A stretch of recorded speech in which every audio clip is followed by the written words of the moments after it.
Welcome back to 9/11 TruthCraft. This is episode 10, where we'll look at more strange effects north of World Trade Center 7.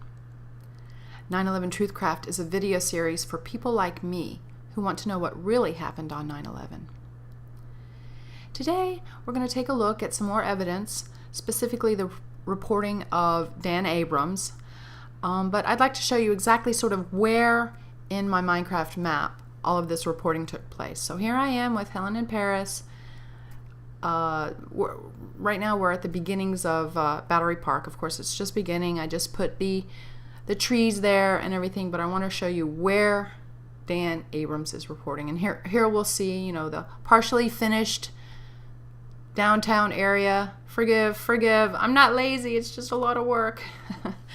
And yeah, I guess I blew up my home at 75 West Street because I just didn't like the way it looked. It did not represent the building as it actually is. So I'll redo that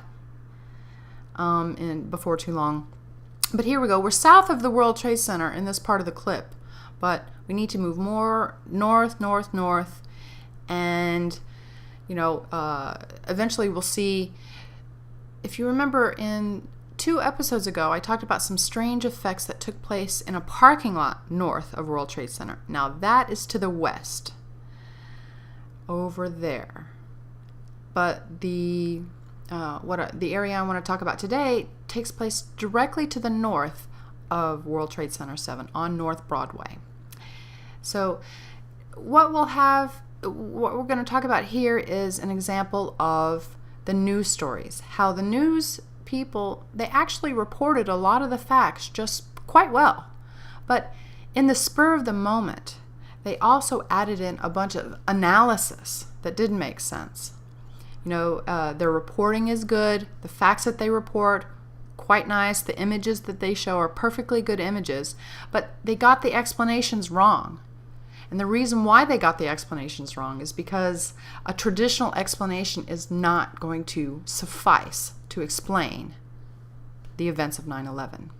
This is the first of 2 clips of Dan Abrams as he interviews a police officer north of World Trade Center 7. Let's go to NBC's Dan Abrams now. Dan, what do you have for us? Tom, can you hear me? Yes. I am here. Okay. As you can see, Tom, behind me, the smoke still billowing from the area where the Trade Center was. There's still concern about a building right there where there is a fire still going, and the police here still concerned that that building, too, may be in jeopardy. They continue to push the crowds back. A block, another block, another block. They remain concerned that that building could fall as well.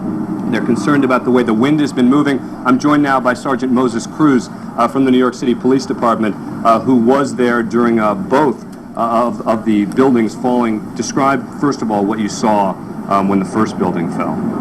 Well, I heard the rumbling. I looked up, and then I saw the top of the building just collapsing down.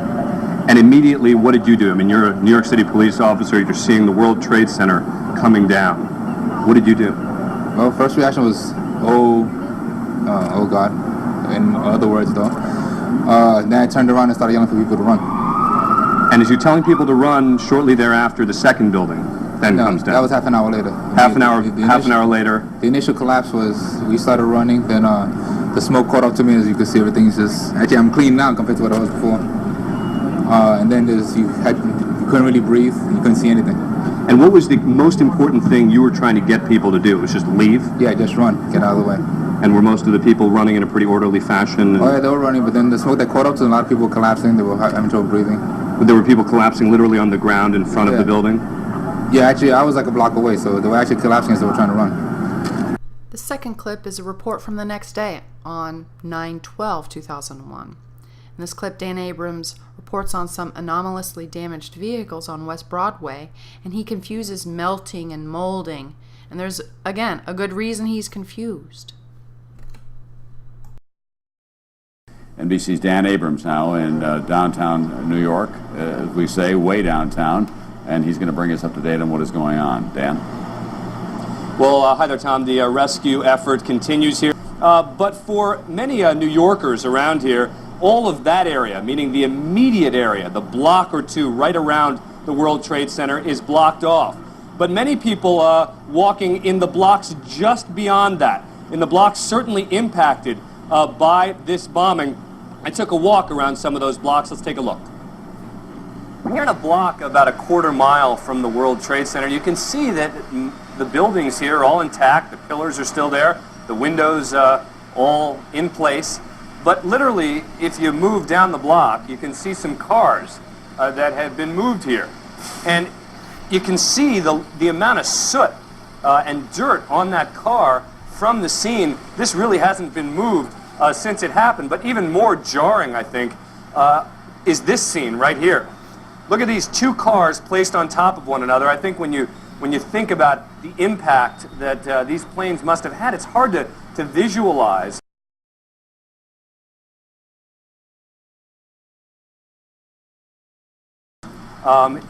Because everything melted. But here, at least you have some remnants. You have literally an engine that is melded together with other parts of the car. Moving over, you've got another car they moved here. It looks like it's been through a war. You can see the papers, all the burned out papers from the building. You see the soot and the dirt, and it just shows you how devastating this blast was. Look across the street there. You've got a Con Ed truck that, you know, some of the Con Ed people now looking at, examining, trying to figure out which truck that actually was. But that truck, too, in terrible shape. So while many of the items, the steel, was literally melted, and it's not just charred cars on this street. You can see behind me this enormous piece of machinery that they are bringing in to help in the cleanup effort. There's a whole row of rescue vehicles behind it as well. Almost a surreal type of machinery being brought in here to try and help in the cleanup effort. Now I'd like to talk about John Hutchinson, who is a Tesla researcher from Canada, and he has an effect named after him, the Hutchinson effect. Now John is an amateur scientist, but what he did, one of the things he did was demonstrate that his technique could fuse dissimilar materials. Here we have a piece of wood fused into a piece of aluminum. Now we have stainless steel fused into a piece of aluminum. Now this fusion of dissimilar materials is similar to what Dan Abrams was just reporting on, where the car was molded together. The Hutchinson effect isn't a simple effect. It's a collection of effects. Basically, using a Tesla coil and high-energy X-rays, he can anomalously destroy metals. And a lot of his samples look like what we see at ground zero. In fact, this sample kind of looks like the Twin Towers unraveling. It's pretty shocking how similar it is.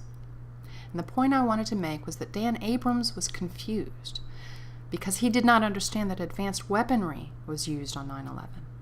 Dan Abrams reported the facts as they were, but he failed in his analysis. He used the words that he had available to describe the damage and to give an explanation. And in this way, the news stories are valuable because they do show you the facts of the matter, give you plenty of video evidence, etc.